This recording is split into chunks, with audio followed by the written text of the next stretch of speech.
आप लोगों का आज की प्रेस कॉन्फ्रेंस में स्वागत है। आज बड़े गंभीर मुद्दों पर हमारे राष्ट्रीय प्रवक्ता श्री अभय दुबे जी आपको संबोधित करेंगे और हमारे साथ चित्रा जी है मुंबई से, जो हमारी नेशनल कोऑर्डिनेटर है मीडिया की, गरिमा जी है उत्तराखंड से, ये भी हमारे नेशनल कोऑर्डिनेटर है। इन लोगों का यहाँ स्वागत है और आप सबका भी स्वागत है। आदरणीय अभय दुबे जी। नमस्कार पत्रकार मित्रों, आप सभी का लखनऊ कांग्रेस कमेटी के सभागार में स्वागत है। जैसा कि आप जानते हैं कि हमने 30 सवाल केंद्र की भारतीय जनता पार्टी से पूछने का एक क्रम प्रारंभ किया है। उसी क्रम में आज हम भारतीय जनता पार्टी की सरकार, देश के प्रधानमंत्री, उत्तर प्रदेश के मुख्यमंत्री जी से कुछ प्रासंगिक और गंभीर सवाल करना चाहते हैं। भारतीय जनता पार्टी की सरकार ने 10 साल में जो देश का हश्र किया है, उसको अगर एक लाइन में व्यक्त करना हो तो मोदी सरकार ने लोक सुधार की अपेक्षा यमलोक सिधार योजनाएं प्रारंभ की है। आप जानकर हतप्रभ रह जाएंगे, पैरों के तले जमीन खसक जाएगी जब आप ये जानेंगे कि मोदी सरकार के 10 साल के कार्यकाल में 12,87,832 लोगों ने आत्महत्या की है, जो आजाद भारत के इतिहास में सबसे अधिक है। और दुर्भाग्यपूर्ण बात यह है कि मोदी सरकार के आने के बाद छात्रों की आत्महत्या 159% अधिक बढ़ गई है। बेरोजगारों की आत्महत्या 62% अधिक बढ़ गई है। किसान मजदूर जो डेली वेजर्स हैं, उनकी आत्महत्या 287% अधिक बढ़ गई है और कुल आत्महत्या 129% बढ़ गई है। मोदी सरकार के कार्यकाल में 95,000 से अधिक 95,000 से अधिक छात्रों ने आत्महत्या की है। छात्रों के आत्महत्या करने का कारण है कि एक तो शिक्षा उनके लिए बहुत महंगी कर दी गई मोदी सरकार में निजीकरण करके, दूसरी तरफ भारतीय जनता पार्टी शासित प्रत्येक प्रांत में भर्ती परीक्षाओं के पेपर लीक हो रहे हैं।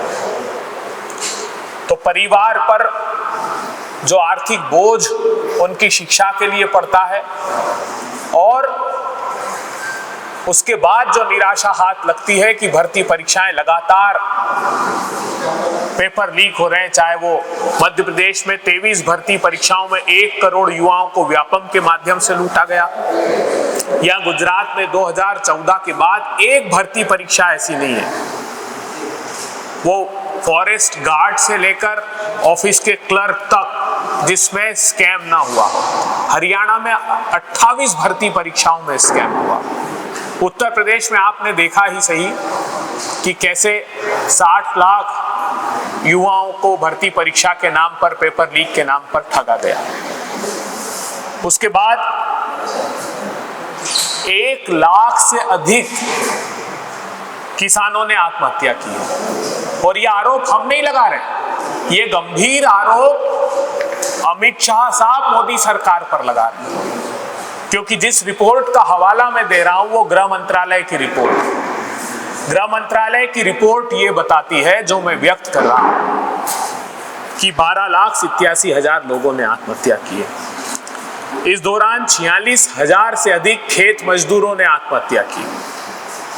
रोज कमाकर खाने वाले डेली वेजर्स 2,80,000 हैं। किसानों को आत्महत्या क्यों करनी पड़ी? क्योंकि वो प्रधानमंत्री जो बरेली की रैली में जिन्होंने कहा था कि मैं किसान भाइयों 28 फरवरी 2016 को कहा था कि 22 तक आपकी आमदनी दोगुनी कर दूंगा, वो आमदनी आमदनी एनएसएसओ ने हमें बताया कि 27 रुपए प्रतिदिन रह गई। 27 रुपए प्रतिदिन क्यों रह गई? क्योंकि जो खेती की लागत थी, जो इनपुट कॉस्ट थी, उसमें कृषि यंत्रों पर जैसे ट्रैक्टर के टायर से लेकर ट्रैक्टर पार्ट्स पर 12 से 18% तक जीएसटी है, खाद पर जीएसटी है, कीटनाशक पर जीएसटी लगा दिया, पेट्रोल डीजल के दाम 60-65 रुपए से 100 रुपए तक पहुंचा दिए। तो 25,000 रुपए हेक्टेयर खेती की लागत बढ़ गई। खेत मजदूरों को मजदूरी पर्याप्त मिली नहीं, और जो दूसरे मजदूर थे, आपने देखा शर्मनाक तरीके से उत्तर प्रदेश जैसे प्रांत में जहां से प्रधानमंत्री जीतते हैं, सिर्फ 7 रुपए मनरेगा के बढ़ाए गए, 230 से 237, जबकि पार्लियामेंट्री कमेटी ने सिफारिश की थी कि इस महंगाई के युग में कम से कम 375 रुपीज कीजिएगा, जो कांग्रेस पार्टी ने वादा किया है कि हम 400 रुपए करेंगे। उसके बाद गृहिणियां 2 लाख से अधिक, 2,615 गृहिणियों ने आत्महत्या की है।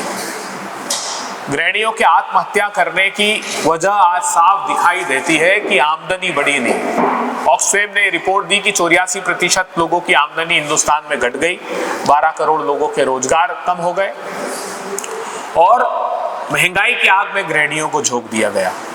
जो 400 रुपए का गैस का सिलेंडर था, वो 1000 रुपए के पार कर दिया। जो दाल तेल 60 और 65 रुपए के थे प्रति किलो, वो 200 रुपए के पार हो गए।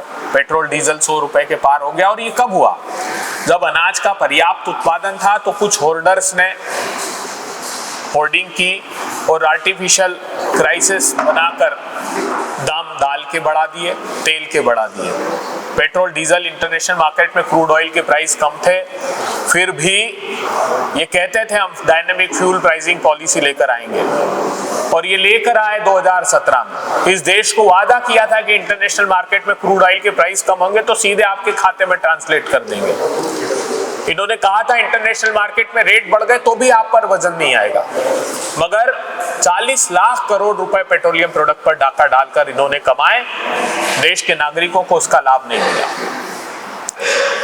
कहानी का सार यह है कि एक ऐसा देश बना दिया इन्होंने, जब ये कहते हैं कि 5वीं विश्व की सबसे बड़ी अर्थव्यवस्था बनाई, तो ऐसा देश का निर्माण किया जिसमें 22 लोगों के पास 70 करोड़ लोगों से ज्यादा धन चला गया।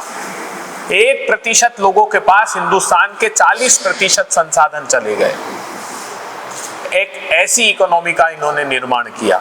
उसका परिणाम ये हुआ कि मोदी सरकार सत्ता की भूख में मरी जा रही है और देश की जनता बेरोजगारी, महंगाई, फसलों के बढ़ते दाम की बलिवेदी पर मौत को गले लगा रही है। हम देश के प्रधानमंत्री जी से पूछना चाहते हैं, जो अमित शाह साहब ने आपकी सरकार पर गंभीर आरोप लगाए हैं, उसका आपके पास क्या जवाब है प्रधानमंत्री जी?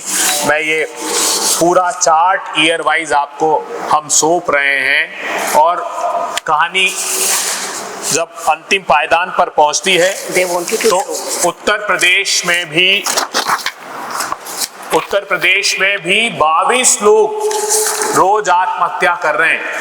ये उत्तर प्रदेश पर भी गंभीर आरोप अमित शाह साहब ने, गृह मंत्रालय ने राज्य और केंद्र की दोनों की सरकार पर लगाया है।